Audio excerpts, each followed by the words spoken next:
Have you guys been keeping up with the news? Apparently, in China, influencers cannot just get up and talk about topics that they are not qualified in. You heard that right. No education, no discussion. Hello, China navigators, and let us quickly talk about the newly announced law that governs what influencers can take online. China has recently announced a law that's effective from the 25th of October 2025 that says if you are an influencer and you want to talk about something, you have to have credentials, you should have a degree, a professional training, a license, especially in topics that are deemed sensitive, areas like education, finance, health. So for you to go online and talk about such topics, you must be documented, licensed,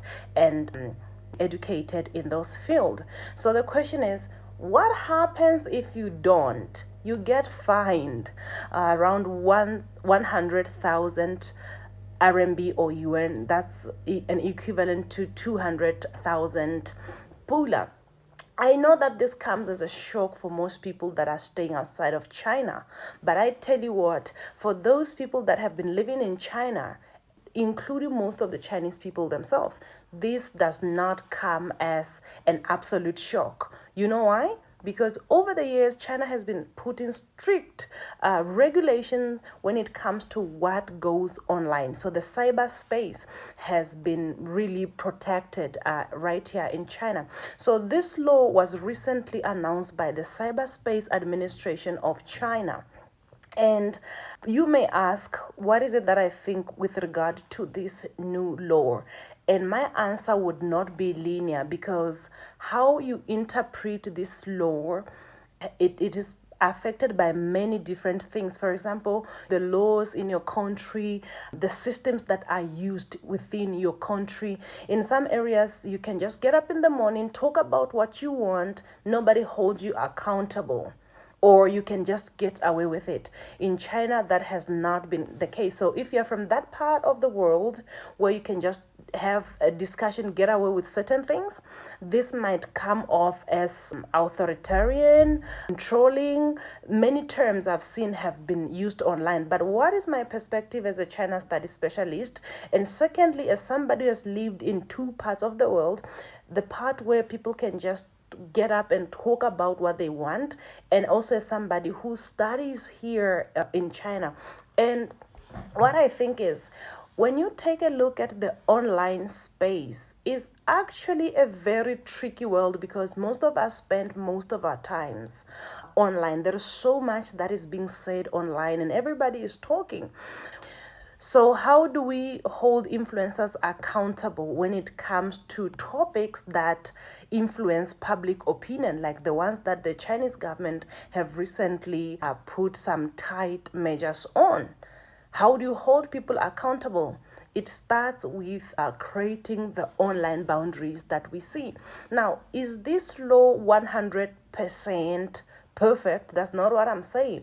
But when we take a look at areas like the health sector has been invaded by people who do not know what they're talking about. When you take a look especially at things like health, everybody's talking about how to lose weight, drink this, eat this, take this kind of a pill, Lenoco, right? You can use this kind of soap and then your skin changes. A lot of stuff are being put online. And for some reason, people are believing what goes online. They buy these products. They go through these surgeries, even from people that are not necessarily qualified. So when you take a look at something like that, you kind of see the light to where does China come from when it comes to things like this. At the same time, you may look at the flip side to say, influencers are also citizens. How do we now draw the line between what you say because of the numbers and what you say because you are a citizen and mention there is something in the education sector that affects you. For me, that is where the bigger question is. How do we draw a line to say this is just a citizen talking about something that bothers them, something that is of interest to them, or commenting about something within their country? Anyway, I'm going to throw this back to you, China Navigators. Let me know, have you seen the news on this? What are your thoughts? Do you think the government should continue to put restrictions on what influencers can talk about?